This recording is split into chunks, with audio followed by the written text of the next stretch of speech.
Good morning, Morgan, and good morning to any of Morgan's friends that have joined us for this video. And today's video is going to be very short. We're just going to do reading. There's no code to look at. All we're going to be introducing to you is the philosophy that the Python developers use called batteries included. Okay? And it's just another way of talking about object-oriented programming. So let's go ahead and hear what they have to say, and then we'll talk about it after. Python has a batteries included philosophy. This is best seen through the sophisticated and robust capabilities of its larger packages. For example, the XMLRPC.client and XMLRPC server modules make implementing remote. Procedure calls into an almost trivial task. Despite the modules' names, no direct knowledge or handling of XML is needed. The email package is a library for managing email messages, including MIME and other RFC 2822-based message documents. Unlike SMPLib and POPLib, which actually send and receive messages, the email package has a complete toolset for building or decoding complex message structures, including attachments, and for implementing Internet encoding and header protocols. The JSON package provides robust support for parsing this popular data interchange format.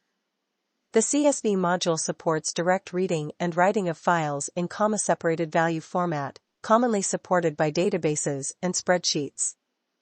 XML processing is supported by the XML.atree.elementary, XML.dom and XML.sax packages. Together, these modules and packages greatly simplify data interchange between Python applications and other tools. The SQLite 3 module is a wrapper for the SQLite database library, providing a persistent database that can be updated and accessed using slightly non-standard SQL syntax. Internationalization is supported by a number of modules, including getText, locale, and the codex package. All right, well, that's it for what the manual has to say. And now I'm going to expand on this manual entry here. Okay, talks about all the great things you can do, accessing accessing websites, and sending emails, and interacting with databases and spreadsheets, and all that sort of thing. And they talk about how you just, it's kind of like, another word for this is like plug and play. You just go to the library you need, okay, and grab what, and it will have what you need to do that one thing, right? But this doesn't even scratch the surface of the power of Python. With this language, you can do anything, literally, because before I'm done with this channel, you will be able to write object-oriented code with this. Okay?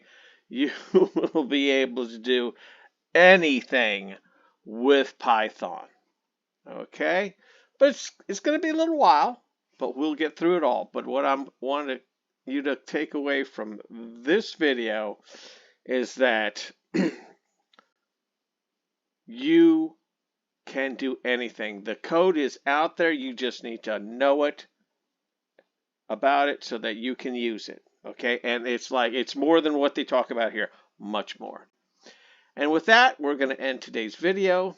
And you guys go out and have some fun today and try not to, get in too much trouble. And with that, we'll see you in the next video.